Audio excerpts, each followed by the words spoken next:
La team, le ministre d'État Bazouma Bazier a encore frappé fort, mais cette fois-ci, il ne s'en prend pas aux Blancs, il ne s'en prend pas aux Occidentaux, il s'en prend aux Africains. Et il est clair, s'il faut se boxer même entre Africains pour s'en sortir, alors on le fera. C'est ce que j'ai l'habitude de dire ici.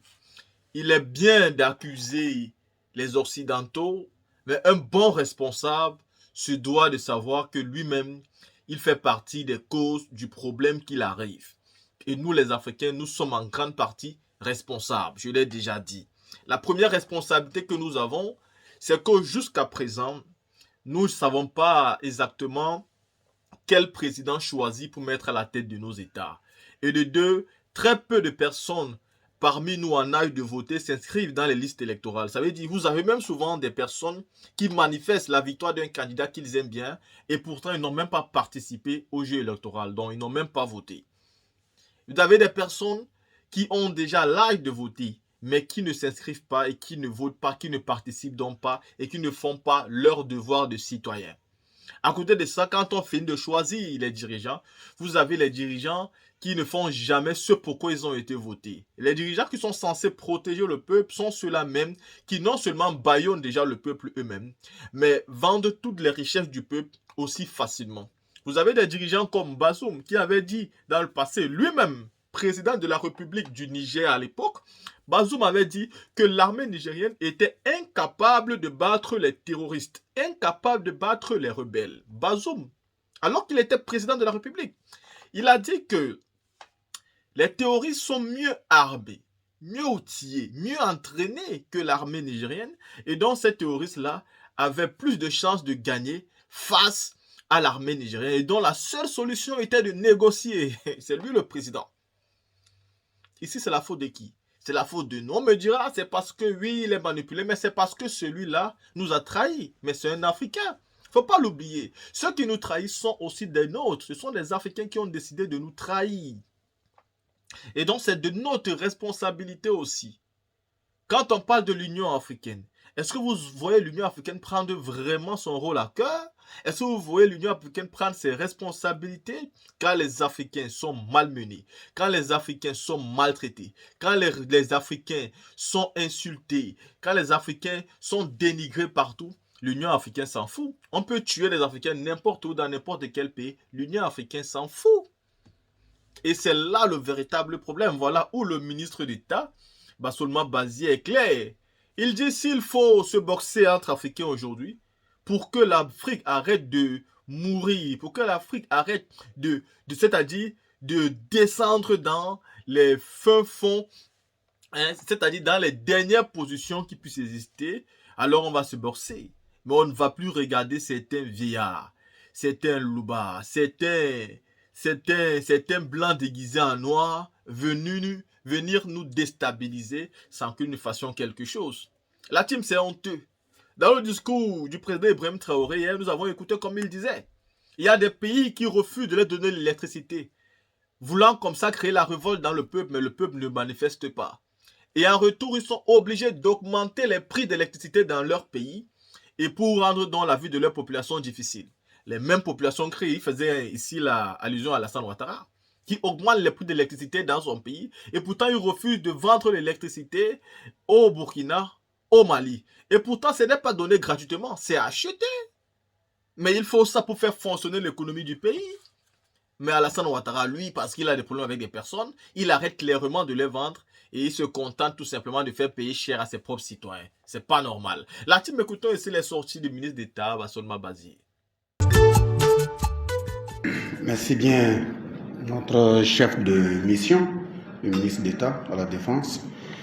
Merci à notre collègue chargé des Affaires étrangères pour les conditions créées pour accueillir nos différents frères africains et auxquels, une fois de plus, nous souhaitons un très bon séjour.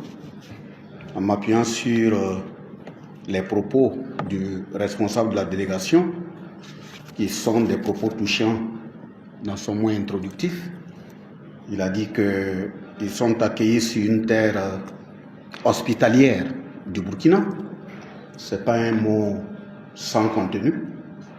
Et deuxièmement, il a dit également l'accueil a été d'une pure tradition ouest-africaine. Ça veut dire qu'on a aussi nos réalités. Et il a même terminé en disant que c'est une présence qui est une marque de solidarité à l'endroit d'un pays frère.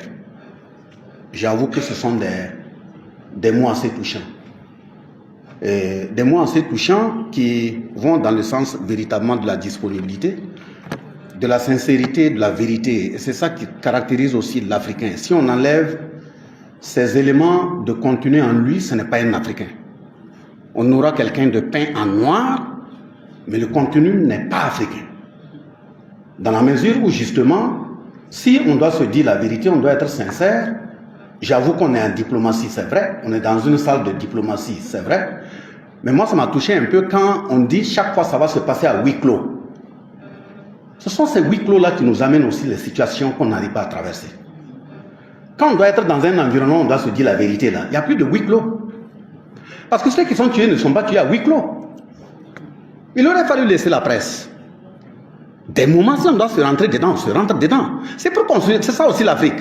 Vous avez vu des assemblées nationales où les gens se boxent, non? Ah, s'il faut se boxer, on va se boxer. Donc, il faut qu'on arrive à éviter ces questions de huis clos, madame. Quand on doit se dire la vérité, qu'on laisse les uns les autres parler à visage découvert. Et pour dire que je suis d'accord pour le principe de huis clos aujourd'hui, mais ce n'est pas évident que je serai toujours d'accord. Parce qu'il y a des assemblées nationales où les gens se boxent quand ça chauffe. Si entre Africains on doit se boxer pour régler, on doit se boxer. Parce qu'on est entre frères, il ne faudrait pas qu'on continue de nous caresser dans le sens des poils. Parce que l'Afrique se meurt. Et on a l'impression que la main de l'Afrique est utilisée pour tuer l'Afrique. Et c'est justement ce qui doit s'arrêter. Quand je dis que la main de l'Afrique est utilisée pour tuer l'Afrique, regardez l'Union africaine, moi je l'interpelle sur 3 éléments. Le premier élément, on a reçu une gifle de l'Occident en disant que le continent africain ne fait que produire des enfants. On parle même de surpopulation. On dit que nous avons une démographie galopante, incontrôlée. Moi, je n'ai pas vu l'Union africaine réagir. C'est une atteinte à notre dignité. Les commissions de l'Union africaine, est-ce que vous avez réagi aux propos de Nicolas Sarkozy et autres? C'est une atteinte à notre dignité. Et je vous prends quelques exemples ici, là. Eux qui disent que notre démographie, c'est une surpopulation. En Allemagne, là, ils sont 83 millions d'habitants. C'est une superficie de 347 000 km². Mais si je compare l'Allemagne au Congo, ça fait 95 millions d'habitants sur 2 345 000 km². Ça, c'est le Congo. On parle de quoi? Deuxième sous-exemple que je prends, quand je prends la Namibie est à 2,5 millions d'habitants sur 825 000 km². Mais la France est à 68 millions d'habitants sur 547 000 km². C'est de quelle surpopulation on parle? Et l'avant-dernier élément, quand je prends la Belgique, elle est à 11 millions d'habitants sur 30 000 km². Mais le Gabon qui est à côté est à 2,5 millions d'habitants sur 267 000 km². Mais je ne comprends pas comment on continue. On a des instances qui doivent nous défendre et on se laisse tancer de cette façon. C'est inacceptable. Deuxième élément que je prends, les mêmes qui estiment qu'ils ont la voie de la démocratie, ils sont venus, ils ont pillé la Libye, saccagé la Libye sous les yeux des Africains. L'Union africaine a dit quoi? Mais c'est en désarticulant la Libye que les armes se sont déversées dans le désert, en train d'être saccagées. Mais maintenant, on est étonné qu'aujourd'hui, dans nos pays africains, ça ne va pas. Moi, je ne sais pas, quand on est un vrai Africain, de par éducation et de fond, le jour quand vous voyez, par exemple, tant de morts que les océans, les mers reversent en bordure, tant de jeunes qui meurent dans les déserts, Tous ces éléments doivent nous interpeller. Pour revenir à notre cas particulier, ou m'excuser d'introduire par ces éléments parce que, en tant qu'Africain, il faut effectivement qu'on se dise la vérité. La question de transition que vous venez pour évaluer là, la transition parce qu'il y a eu un coup d'État, justement. Mais les coups d'État, c'est quoi en Afrique? C'est des conséquences de la gouvernance. Les gens violent les constitutions et font un troisième mandat. On ne fait rien. Oui, si la constitution dit qu'on ne doit pas dépasser 2 mandats, on va à 3e mandat, on tue des gens. Et les gens sont applaudis, non? Et même ceux qui font les coups d'État, il y a certains qui sont choyés. On va même à leur investiture. Et d'autres, on estime que les populations doivent trimer. Parce que tout simplement, dès lors que tu fais ton coup d'État, on envoie une main africaine qui vient te dire, voilà le nom du premier ministre que tu dois nommer. C'est comme ça que ça se fait. Voilà pourquoi il faut qu'on évite les huis clos. On vient, on dit au président, voilà le nom du premier ministre. Quand le président refuse, on vient avec une deuxième proposition. Les postes stratégiques dans le gouvernement là, voilà les noms. Quand ce président refuse au nom de son peuple, on envoie encore un autre président africain pour lui dire, si tu acceptes de faire ce qu'on te dit de faire là, tu vas faire le nombre d'années que tu veux au pouvoir, il n'y aura rien. Et c'est quand tu refuses ça qu'on commence à te tenser, à te menacer de renversement dans ton pays. Mais il faut que nous, Africains, on se réveille. C'est pour dire que les missions qu'on envoie dans les pays africains, si on doit se dire la vérité, c'est comme si on envoie nos propres frères africains pour aller te définir. Si tu ne fais pas attention dans quel cercueil on va te mettre. En tant qu'Africains, refusons de continuer à voyager pour aller définir les cercueils dans lesquels on doit mettre les dirigeants africains. Disons-nous la vérité. Chacun va s'asseoir et dire, bon, je protège mon pain. Vous protégez quel pain? Sékou Touré a dit, il préfère vivre dans la dignité, même s'il est pauvre, que de vivre dans l'opulence tout en acceptant l'esclavage. Tout Africain, intellectuel, où que tu sois, quel que soit le poste que tu occupes, il faut faire en sorte à dire non à un moment donné. Nous, au niveau du Burkina, pour aller très rapidement, ne pas monopoliser la parole, tout ce que j'ai défini, j'ai dit, ce sont des gens qui viennent nous utiliser pour faire ça. Mais la faute nous revient. Il ne faut pas qu'on continue d'indexer les autres. La faute nous revient. Et regardez les programmes d'ajustement structurel. On est venu dire, oui, les PASS, programmes d'ajustement structurel. On a utilisé nos intellectuels pour produire que c'est bon, applaudir. On a saccagé nos entreprises. Après, ils reviennent par les mêmes intellectuels qui nous représentent pour dire, pays pauvres très endettés, calmez-vous, ça va aller. Et troisièmement, on revient, on dit non, ne criez pas, il n'y a pas de misère. On va vous donner un programme qu'on appelle la SCAD, stratégie de croissance accélérée pour le développement durable. Et aujourd'hui, voilà là où nous sommes. Les pays sont déséquilibrés, il y a des guerres partout, il y a le terrorisme, une forme d'organiser le pillage de nos ressources, sous l'œil encore de nos frères et sœurs intellectuels africains. Donc, il faut qu'on s'attrape main dans la main pour pouvoir avancer, sinon, aujourd'hui c'est le Burkina, le chef de mission a dit hier c'était le Mali, aujourd'hui c'est le Burkina, et c'est en train de progresser. Il faut qu'à un moment donné, on dise non. Parce que quand vous estimez qu'il y a eu un coup d'État dans un milieu, et puis on vient, on dit on suspend le pays. Si vous avez suspendu le pays, ça veut dire que toutes les aides ont été coupées. Et vous revenez évaluer, on vient évaluer quoi? Qu'est-ce qu'on a coupé pour que vous mourrez? On vient évaluer pour voir si on vit. Heureusement que le frère a dit que c'est dans la solidarité. Effectivement, mon frère, on n'est pas mort. On est en train de respirer. Si maintenant la mission c'est pour venir dire, bon, on avait coupé, on vous a rétabli, là, bon, on attend la fin de la conclusion et puis on va voir s'il faut applaudir, s'il ne faut pas applaudir. Mais faisons en sorte à ce qu'on puisse se soutenir. Et se soutenir dans la question de la gouvernance d'abord, c'est de nous appuyer pour que si un frère malien détourne là-bas, ou bien il vole, ou bien un frère burkinabé détourne, il vole, il ne faut pas qu'il ait l'espace en Côte d'Ivoire ou au Congo, au Gabon pour aller s'asseoir. Il faut le rapatrier. C'est ça aussi la bonne gouvernance, la lutte contre la corruption. Malheureusement, les gens volent et puis, quand on veut les attraper, ils tombent malades. On les protège de l'autre côté. Et mieux même, on leur donne des chaises dans des assemblées nationales pour parler au nom de leur pays. Ça, c'est faisable. Donc, il faut qu'en tant qu'Africains, on sache exactement là où on veut aller. Troisième élément, c'est la question des droits humains. Ils l'ont évoqué. Mais il n'y a pas de pire violation de droits humains que quand on empêche quelqu'un de vivre. On crée les conditions pour qu'il ne puisse pas se défendre. Il a son argent, il veut aller payer des armes, vous empêchez qu'il ait les armes.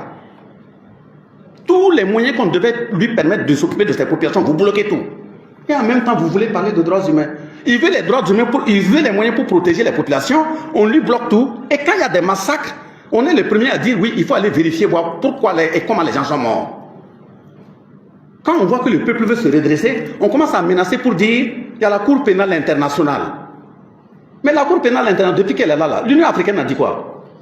Il y a combien d'Américains, il y a combien de Russes, il y a combien de Français qui sont passés à la Cour pénale internationale? C'est encore nous. Pourquoi on se fait ça? Pourquoi il n'y a pas la Cour pénale africaine de sorte qu'on puisse laver nos places sales en famille? Ça doit pouvoir se faire. Mais justement, sous la colonisation, on est venu utiliser des Africains pour attraper des Africains. Deuxième guerre mondiale, pour chasser des Africains attrapés par des Africains. Première guerre mondiale, la même chose. Et aujourd'hui, on est toujours dans le même chemin. Puisque quand on prend un intellectuel pour venir décrire comment il faut renverser un pouvoir dans l'autre pays africain, on leur a dit, hein, les mêmes propos, on leur a tenu, les États assis à votre place ici, là, tous les ambassadeurs. On ne va pas continuer à se regarder, à se mentir. Il faut qu'à un moment donné, on se dise la vérité. L'avant-dernier élément, c'est la question des réformes dans notre pays.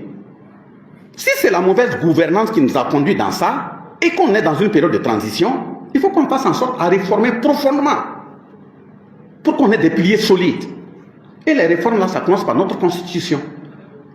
Nous avons dit qu'il faut relire la Constitution.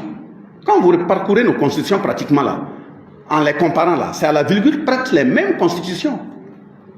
Prises en France, venez démultiplier, on donne dans chaque pays africain, et ils savent les virgules qu'ils ont placées pour nous tirer. Il faut les relire. Il faut que les constitutions soient conformes à nos réalités africaines. Ce n'est pas à eux de venir nous apprendre comment il faut écrire une constitution. La charte de Kouroukan-Fougan, là, c'est depuis 1236. Et c'est sur la base de cette charte que tous les autres documents de droits humains dans le monde ont été écrits. Mais la charte de Kouroukan-Fougan, là, c'est au Mali à côté. 1236. Donc, de ce point de vue, il faut qu'on ait des constitutions africaines. Il ne peut pas avoir une constitution dans laquelle on dit le ministre il ne doit pas être jugé comme tout le monde. Il faut mettre une haute cour en place pour lui permettre davantage de voler. Non. Il faut des constitutions africaines. De la même façon que les autres jurent sur leur Bible, d'autres jurent sur leur Coran. Nous aussi, on va jurer sur nos fétiches. Voilà pourquoi je félicite nos frères béninois qui jurent sur le vaudou. Là-bas, il n'y a pas à dire que j'ai déconné, je vais aller confesser. Hein. Si tu déconnes, là, tu vas au cimetière. C'est ça aussi l'Africain. On doit assumer, on a aussi nos réalités. Et justement, en allant, la deuxième réforme, après la Constitution, c'est le code minier. Et regarde l'Afrique. C'est un scandale géologique. Mais où vont nos richesses? On vient nous imposer de code minier pour pouvoir piller et nous laisser dans les déboires. Le code minier, là, il faut qu'on relise pour que ce soit en conformité avec les aspirations de notre peuple. Troisième modification, c'est le code du travail, dont le contenu, c'est pour piller la jeunesse, organiser, faucher comme des herbes. On signe des contrats à durée indéterminée. Ça aussi, il faut qu'on relise le code du travail. Voilà. Ou bien on met un contrat à durée déterminée, renouvelable une fois. La jeune femme qui signe un contrat de 2 ans, quand ça attend vers la fin, le patron indélicat lui fait la cour, soit elle cède sexuellement pour renouveler le contrat, ou on la vire. Ces codes de travail, ça ne sera plus ici. On va les relire. Il y a également le code électoral. On a besoin de combien de partis politiques pour développer nos pays? De l'autre côté, c'est au maximum 2-3, non? Dans nos pays, on en a 100, 200. On utilise le maigre budget de l'État pour désintéresser des hommes politiques.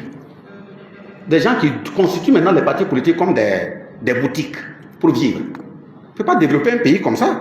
Donc, on va relire aussi le code électoral. Maintenant, on demande au Burkina, qui a dit la transition là, c'est en juillet 2024. Juillet 2024, nous, on dit que c'est loin. C'est la question de l'insécurité. Juillet 2024, on peut même dire que c'est loin. Si d'ici décembre, il y a la sécurité là, on organise les élections et puis on part. Nous qui sommes au pouvoir, personne ne veut rester sur un fauteuil. Voilà pourquoi nous appelons l'ensemble des frères burkinabés à ce que, main dans la main, on puisse lutter rapidement contre l'insécurité et puis nous retrouver et puis bon, on fait les élections et puis on part. Il ne faut pas qu'on donne l'impression qu'il y a des gens qui sont assis qui ne veulent pas partir. Vous restez pour faire quoi? La preuve est que quand vous allez nous quitter, vous allez rencontrer d'autres entités du peuple burkinabé. Moi, je vais vous laisser cette fiche. Si vous arrivez là, demandez à chacun d'eux, que ce soit les partis politiques, que ce soit les organisations de la société civile, toute personne qui va dire oui, oui, on est prêt, il faut aller aux élections, là, posez-leur leurs questions. Les villages les plus proches de Ouaga, au niveau, nous, on était là-bas hier, vous allez leur demander s'ils connaissent ce qu'on appelle la commune de Bouala. Je prends la commune la plus proche. demandez, chaque chef de délégation, est-ce qu'il connaît la commune de Boala? C'est à moins de 100 km d'ici. S'il dit qu'il connaît, demandez-lui la commune fait combien de villages?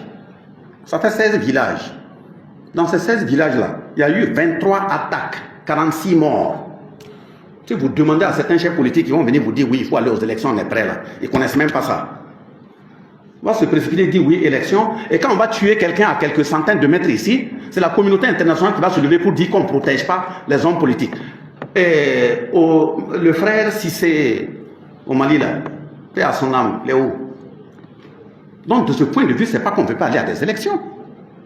Pas amener les gens à l'abattoir. Nous savons que les hommes politiques tels qu'ils ont été fabriqués en Afrique là, même si c'est 2 villages seulement qui vont organiser des élections, l'essentiel est que lui soit président.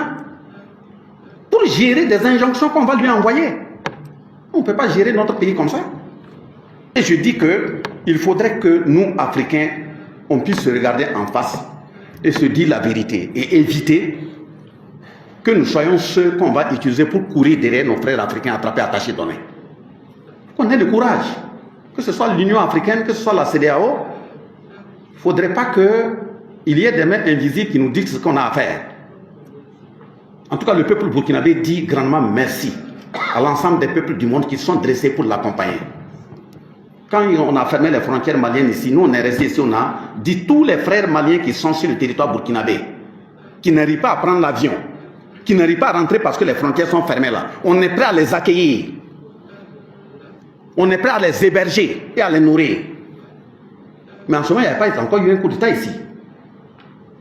Donc, il faudrait qu'on se regarde franchement, main dans la main, pour pouvoir avancer. Et en tout cas, si c'est pour la solidarité, comme mon frère sénégalais l'a dit, que vous êtes là, solidarité, la conséquence devait être le mot de fin là, c'est de nous dire, en tout cas, on vous a écouté, il y a beaucoup de progrès. En tout cas, vous serez réintégrés dans l'Union africaine. Le message et l'information qui est envoyée sur la forme des VDP, ce message est tout faux. Et il contient des objectifs assez précis. C'est dénigrer le pays, faire en sorte qu'il n'y ait pas de solidarité à l'endroit de ce pays. Parce que c'est volontaire pour la défense et la patrie. Je pense qu'en Ukraine, il y a des images qui ont circulé, là-bas ce ne sont plus des volontaires. Quand on te prend dans la rue, tu as 18 ans, on t'enrôle. Je pense que la France aussi vient de voter une loi à travers laquelle on parle de mobilisation générale. Donc s'il y a crise demain, personne ne serait épargné. Pourquoi chez nous on estime que être VDP c'est recruter des milices? Au moment où on venait attraper nos grands-parents pour aller défendre la France, Première Guerre mondiale, Deuxième Guerre mondiale, étaient-ils formés avant? Mais ils les ont ramassés pour aller défendre tout de même la France, non? Malheureusement qu'aujourd'hui, ceux qui ont pu survivre, qui sont revenus, n'ont même pas de pension. Quelle moralité on donne par rapport à ça en parlant des droits humains? Il y a combien d'anciens combattants qui sont dans nos pays, là, des différents pays, qui ont perdu la vue, qui ont perdu l'aspect physique, mais qui n'ont pas de pension? Donc c'est pour évoquer la question de VDP, pour dire que quand votre pays traverse des difficultés, c'est à vous de vous armer et faire face. Donc et on a pris des décisions pour dire, il y a des VDP qui ont fini l'université, il y a d'autres qui ont le baccalauréat. À la fin de la guerre, l'État va sélectionner et puis voir ceux qui peuvent intégrer tel corps et tel autre corps, ou bien ceux qui peuvent pénétrer des programmes de développement agricole pour pouvoir les caser en récupérant les armes. Ça veut dire que tout cela, ça a été correctement organisé. Voilà. Et comme il le dit, si nous autres on est engagés en tant que VDP, on ne peut pas dire que les VDP ce sont des milices qui sont organisées ainsi de suite. Ça veut dire en dehors même d'être ministre d'État, on travaillait déjà avant de nous engager. C'est un engagement volontaire et on est prêt pour défendre notre pays. En ce qui concerne les élections, il ne faut pas qu'on se mente. Nous l'avons dit que nous sommes tous des Africains ici. Posons des actes qui honorent nos dévanciers. Je ne suis pas sûr que Kwame Nkrumah, Rawlings ne se sont pas tournés dans leur tombe quand on entend qu'on chasse des Africains de telle et telle contrée. Ce n'est pas sûr que Modibo Keïta et Lumumba ne se sont pas retournés dans leur tombe si on attend que des Africains chassent des Africains. C'est cette vérité qu'on doit se dire. Donc, de ce point de vue, il faut qu'on ait le courage de dire que si on part dans ce sens-là, ce n'est pas bon. Parce que la question des élections, comme nous venons de le dire, il y a des réformes à faire. Quand quelqu'un va s'asseoir en bordure d'un marigot, avec une assiette et des fourchettes, et il se plaint parce que le poisson est dans l'eau, il a quelle intention? Il préfère que le poisson se retrouve lui dans son plat que d'être dans l'eau. Le poisson vient dans ton plat, c'est pour faire quoi? En tout cas, ça c'est pour te faire plaisir, mais ce n'est pas pour faire plaisir au poisson. Donc si tu viens dans ma maison, moi je te dis, pour que ma maison puisse tenir, voilà les actions que tu dois mener pour que la maison reste solide. Toi tu n'es pas dans la maison, tu viens, tu me dis non, non, non, c'est pas la peine, laisse ça, va dans ce sens. Est-ce que tu veux mon bien? Mais un pays en difficulté, il vous dit, si on organise les élections de façon précipitée, dans 5 ans, 10 ans, nous allons repartir à la case départ. C'est de comprendre que l'insécurité, ce n'est qu'une conséquence. Les coups d'État, ce n'est que des conséquences de la mauvaise gouvernance. On dit de laisser, on va changer la constitution, on va relire le code minier, on va relire ceci. Vous dites non, vous êtes là, c'est de combattre seulement l'insécurité. Votre rôle, c'est de faire ça seulement. Donc, vous dites de nous limiter à combattre la conséquence sans traiter la cause. Vous avez un mal, il y a la fièvre qui monte. Vous dites à l'intéressé, non, non, non, contente-toi à baisser la fièvre, mais ne tue pas les germes. Vous voulez son bien? Donc, de ce point de vue, des élections, on a dit, même d'ici le mois d'octobre et novembre, si les Burkinabés, les pays voisins nous aident à ramener la sécurité, on va aux élections.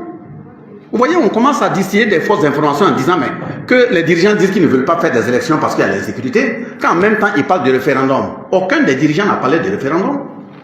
Si nous avons fait le choix de la gouvernance de notre pays, si on a une constitution, on peut la faire adopter à l'Assemblée nationale. Pourquoi on va aller perdre 20 milliards pour faire un référendum, en même temps des gens n'ont même pas à manger, n'ont pas à boire. Ils vont prendre ces 20 milliards et aller faire des forages. Maintenant, j'aborde la question de la démocratie en lien avec ça. C'est quel type de démocratie on veut en Afrique?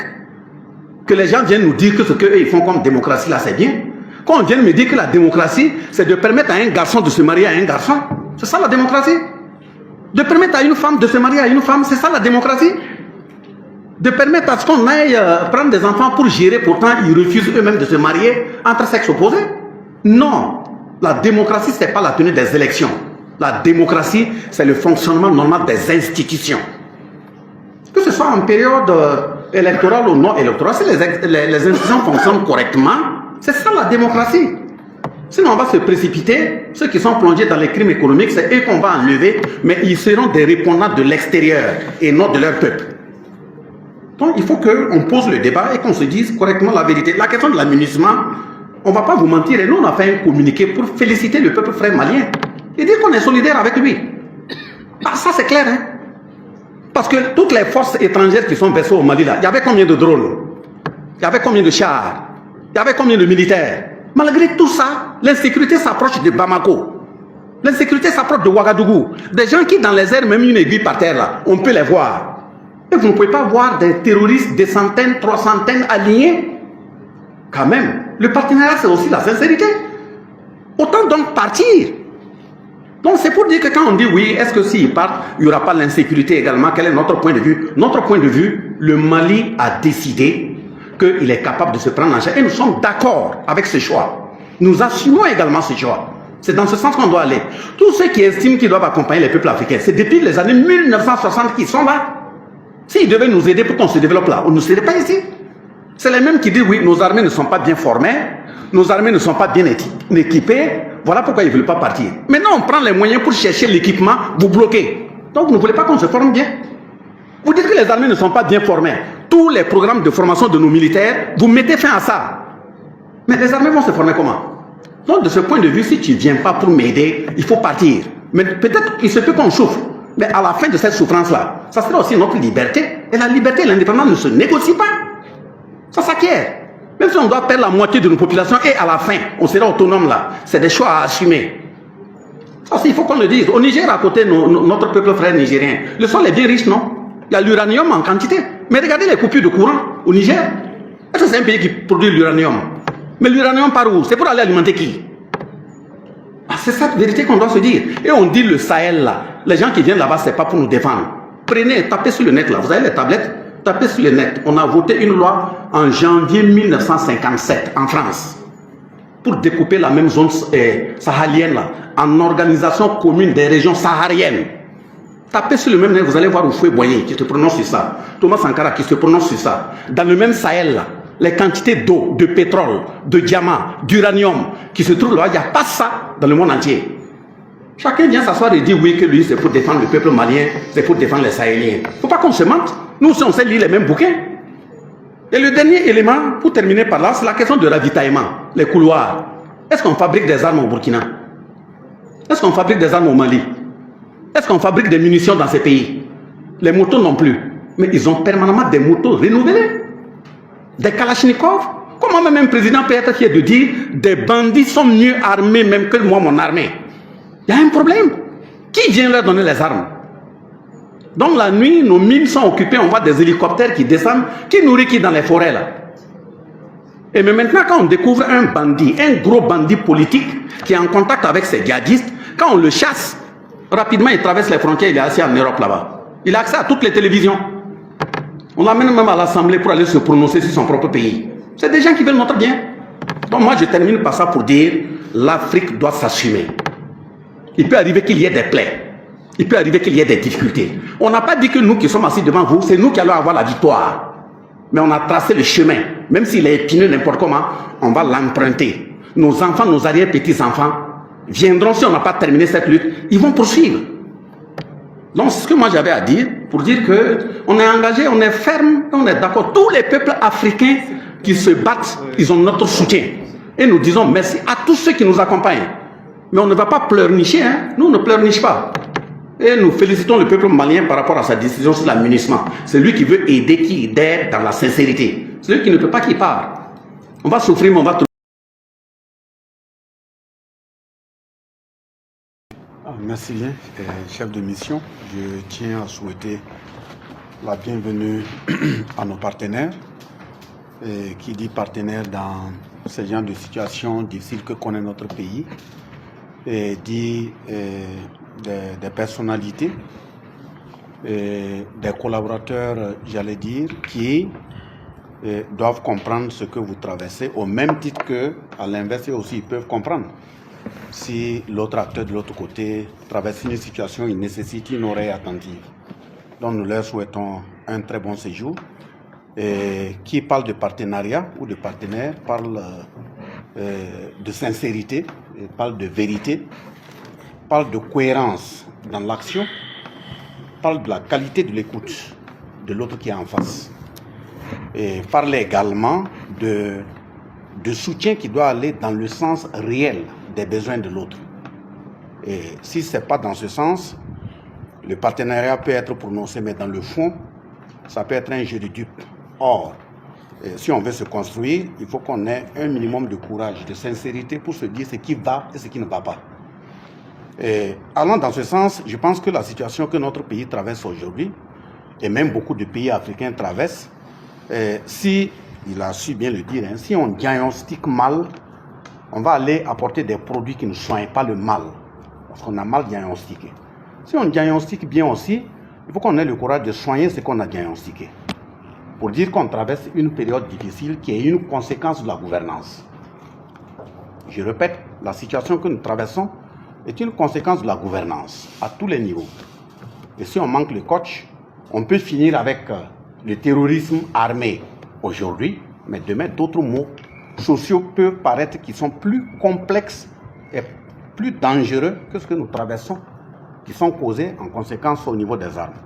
Et de ce point de vue, quand nous parlons de questions de gouvernance, c'est la question de la ratification, par exemple, des conventions internationales par les différents pays. Vous voyez que ces conventions qui ont été ratifiées mettent les pays, les nations au même pied d'égalité. Donc, de ce point de vue, la conscience internationale est interpellée que on ne peut pas ratifier des conventions qui doivent protéger l'être humain, qui qu'il soit, et puis il y a des traitements différentiels. En ce moment, on se ment. Si on ratifie une convention en disant au nord, au sud, à l'est, à l'ouest, si un être humain est en danger, il doit être protégé de la même façon, il ne doit pas avoir de sélection.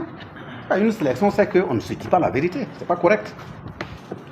Le deuxième exemple qu'il faut prendre, que je parle de questions de gouvernance, c'est la question même des droits humains, comme il a évoqué. Parce que le premier manquement à la non-protection des droits humains, c'est le fait de sentir que quelqu'un est en difficulté et on refuse de l'assister. Nous, on l'assiste de façon fausse. C'est un manquement aux droits humains, c'est le b.a.-ba. Si vous passez en bordure de route, vous trouvez quelqu'un qui crie de faim, il a faim. Vous avez un sac de nourriture et vous le regardez, vous savez très bien qu'il a faim, vous avez la nourriture, vous ne lui donnez pas. C'est le premier manquement aux droits humains. Et quand on regarde là, au-delà même des armes, ceux qui se tirent dessus, qui se tuent, tels que dans notre pays, On a des gens qui peuvent permettre à un pays d'être à l'abri de la faim. Mais ça ne se fait pas. Ce n'est pas la nourriture qui manque. C'est le b.a.-ba, c'est le manque aux droits humains. Donc pour parler de droits humains, c'est d'abord la possibilité et la conscience d'assister à l'autre qui est dans le besoin. À supposer même qu'on a la nourriture, on refuse de l'assister. L'intéressé se déplace pour aller chercher la nourriture parce qu'il a un minimum de force. Et vous qui pouvez l'aider pour qu'il puisse survivre et atteindre la nourriture, vous le tirez pour qu'il n'atteigne même pas la nourriture. Il n'y a pas plus d'assassinats organisés que ça. Je vais dire quoi? Si par exemple moi j'ai un minimum de moyens, on ne m'assiste pas et que je vais chercher les moyens pour me protéger, et on crée toutes les conditions pour que je n'ai pas accès à ces moyens pour me protéger, c'est une violation des droits humains. Le troisième aspect que je vais prendre, c'est l'organisation des États africains. L'État africain, la gouvernance dont j'évoque ici, c'est le fait que les gouvernants africains sont souvent protégés, et de sorte que ceux qui créent même les difficultés à leur peuple sont les plus adoubés, les plus applaudis. C'est ça aussi l'atteinte aux droits humains. Parce que quand vous prenez quelqu'un, par exemple, qui fait un coup d'État ou un putsch n'est qu'une conséquence d'une mauvaise gouvernance. Mais vous prenez quelqu'un, par exemple, qui se fait élire démocratiquement en violant une constitution. Donc, la violation de la constitution a causé 100 morts, 200 morts. Il devait se limiter à 2 mandats, il va à 3 mandats. Mais il est applaudi à quelque part. On lui déballe même un tapis rouge. C'est ça que je parle, je dis, la mauvaise gouvernance qui amène ces crises-là dans nos pays. C'est justement ces conséquences-là que nous sommes en train de vivre aujourd'hui. Donc quand on veut parler de protection des droits humains, on doit dire à celui qui crée les conditions de la violation de ces droits humains de ne pas le faire. Mais par exemple, quand vous prenez un putsch ou un coup d'État, qui n'est que la conséquence d'une mauvaise gouvernance, on regarde faire, et après quand les populations ne savent même plus à quoi s'agripper, ils appellent ceux qui portent la tenue de venir prendre le pouvoir. Ils viennent prendre le pouvoir. Et la première chose qu'on a dans le cadre du partenariat, c'est de dire on coupe l'aide qui vous était apportée parce que ceux qui sont au pouvoir ne sont pas des civils. Ceux qui sont au pouvoir, ils portent la tenue. Ceux qui sont au pouvoir, ils ne sont pas venus de façon constitutionnelle. Mais on parle de quoi? Est-ce que vous avez posé la question aux populations qui sont représentées par ces militaires, que les populations ne se retrouvent-elles pas dans ces militaires qui dirigent? C'est là la question doit être posée. Autant un militaire qui porte l'arme peut être criminel, autant il y a des civils qui ne portent pas l'arme qui sont plus criminels. Des civils qui violent les constitutions et qui ont tué des centaines là, c'est des criminels, mais ils sont adoubés de l'autre côté. C'est ça justement qu'on doit refuser, parce que quand dans le partenariat, un peuple doit aider un autre peuple, et c'est généralement, après les coups d'État, la transition qui est mise en place, des gens qui n'ont pas de calcul politique, qui peuvent redresser le pays, c'est dans cette période-là qu'il faut aider les dirigeants à faire des bonnes réformes pour redresser le pays, afin qu'il n'y ait plus de coups d'État. Mais si on coupe les aides, parce qu'ils portent la tenue, c'est une façon d'amener d'autres civils au pouvoir, et dans 5 ans, 10 ans, il y aura le même coup d'État. Est-ce qu'on a aidé ce peuple? Parce qu'on est en train de le faire tourner en rond. On va aller piocher des gens qui ne sont pas moralement représentatifs, on fait des élections, on les met en place, et la même mauvaise gouvernance, dans 5 ans, 10 ans, produit encore un coup d'État. Or, tout le monde voyait venir. Donc, ça veut dire que nous sommes dans une situation, par exemple, où on a pris l'engagement de faire des réformes profondes. De sorte que si on arrive à finir la crise militaire, qu'au niveau de l'administration de l'État, en termes de réforme, l'administration publique, que ça tienne solidement. Si on ne le fait pas, si on ne lutte pas correctement contre la corruption, si on n'a pas un État présent partout, on va revivre les mêmes revers. Il faut que ce soit clair. On va revivre les mêmes revers. Parce que les populations, les zones où les djihadistes ont pu s'installer là, ils disent que c'est parce qu'ils ne voient pas l'État. Mais ils ne voient pas l'État, l'État doit être là-bas à travers qui? C'est à travers l'administration. Et si l'administration n'est pas très bien déployée, on va revivre les mêmes revers. S'il y a la corruption, on va revivre les mêmes revers. Or, c'est pendant ces périodes de transition telles que nous sommes là, qu'on cisaille, on voit les dossiers, quels sont ceux qui ont déconné, il faut rembourser à l'État. S'il n'y a pas de bonne gouvernance, on va se retrouver dedans. Quatrième exemple que je prends, c'est la question de conscientisation des peuples. Quand un peuple est en difficulté, ce sont les ressortissants de ce peuple d'abord qui doivent le défendre. Ce sont les ressortissants de ce pays qui doivent s'organiser et puis le défendre. Mais au Burkina, on crie à l'intervention, venez nous aider. Il n'y a pas de réaction.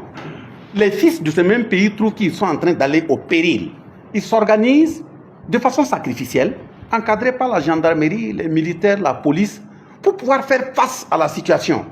On dit non, il ne faut pas le faire parce que ce sont des milices. Or, ailleurs, ceux qui recrutent comme ça là sont même applaudis et armés. Mais finalement, est-ce que les conventions qu'on a ratifiées nous mettent au même pied d'égalité? Et regardez ce qu'on a déversé en Ukraine, ce que les gens sont en train de déverser en Ukraine. Si nous, on avait le quart de ce qui est en Ukraine au Burkina, le terrorisme n'a pas 3 mois. Le quart. Même le centième.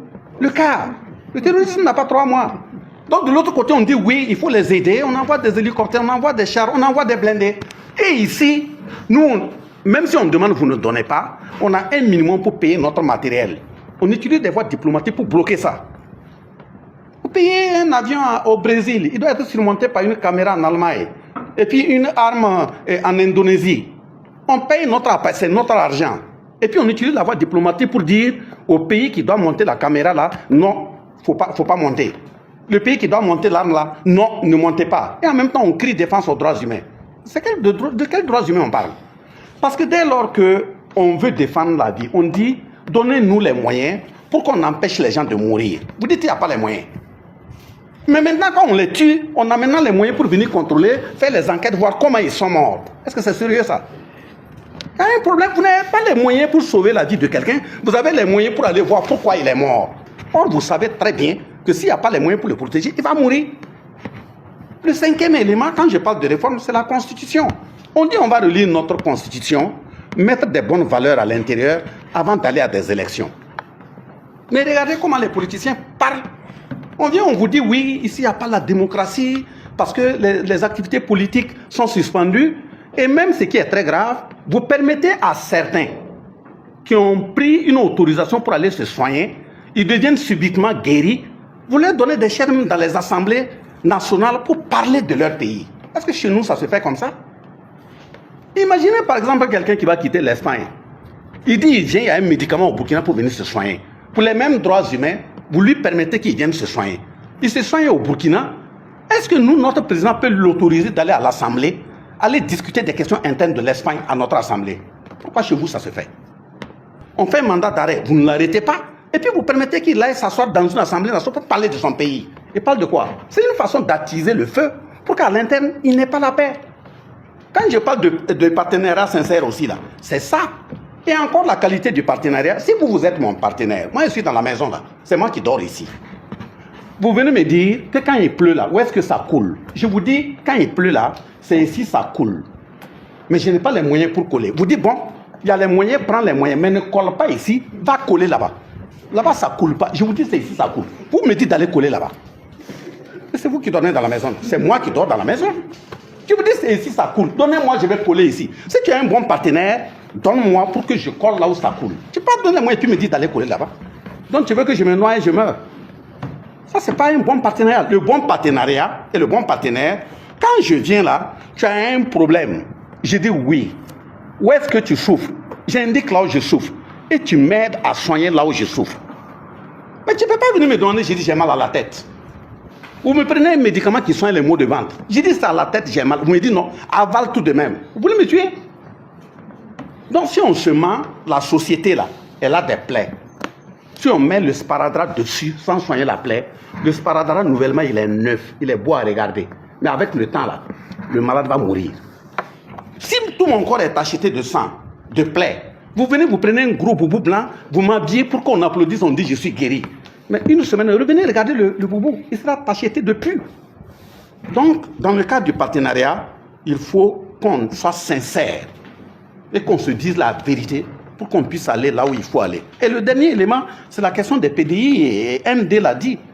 Parce que si je suis ton partenaire, moi je viens à la maison, vous êtes chef de famille, vous avez vos enfants qui ont faim.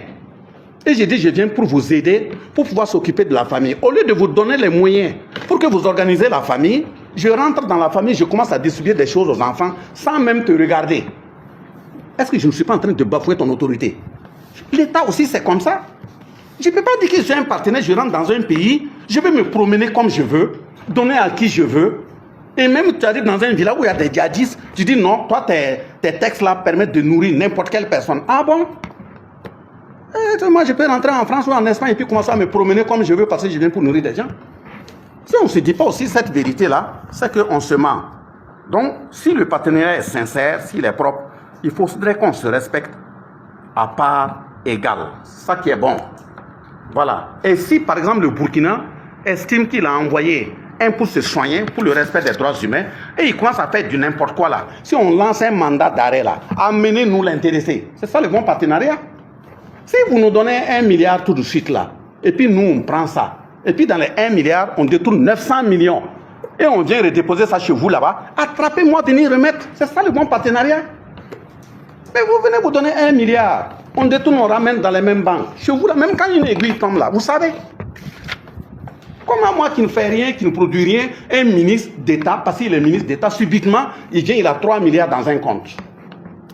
Ah oui, vous devrez le détecter et puis le ramener. C'est ça aussi le bon partenariat. Sinon, si un partenaire qui souhaite que moi je sois permanemment malade, pour que lui il vienne se balader, ça c'est pas du partenariat. C'est programmer ma mort. Le partenariat, c'est aider l'autre à s'en sortir, à ne plus tendre la main. Mais ce n'est pas transformer l'autre en un éternel assisté. Donc, de ce point de vue, on salue votre présence, on salue le séjour, mais si on vous ment, c'est que ce n'est pas correct. Qu'on se dise la vérité. Voilà. Disent à ceux aussi qui viennent vous tenir les discours là. Quand on vient vous dire, oui, on tue des gens ici, c'est des milices. Moi qui suis devant vous là, moi je suis un VDP, VDP national. Un ministre d'État qui est VDP national. Vous croyez que je ressemble, mon visage ressemble à un milice? Quelqu'un qui est dans une milice, c'est pas possible. Au même titre que vous là, je suis ingénieur minier, technologie de l'environnement. Je suis un expert en management des organisations et relations de travail. Je suis professeur certifié de mon État. Mais si mon pays traverse un mal, je prends l'arme. Ce n'est pas un délinquant. C'est parce que mon pays est en train d'aller à l'eau. Je dois le défendre. En Ukraine, maintenant, on applaudit, on dit oui, ils sont des patriotes. Ah bon? Moi, je suis un oiseau. Moi aussi, je suis un patriote.